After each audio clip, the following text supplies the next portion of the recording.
الرحیم.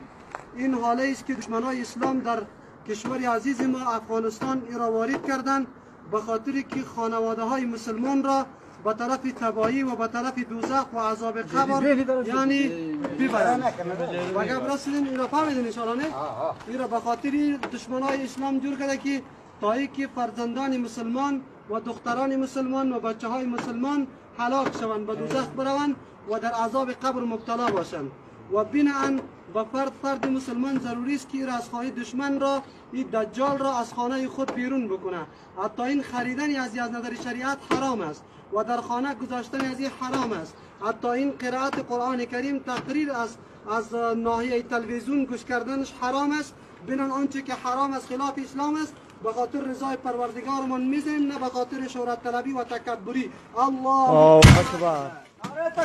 الله اکبر.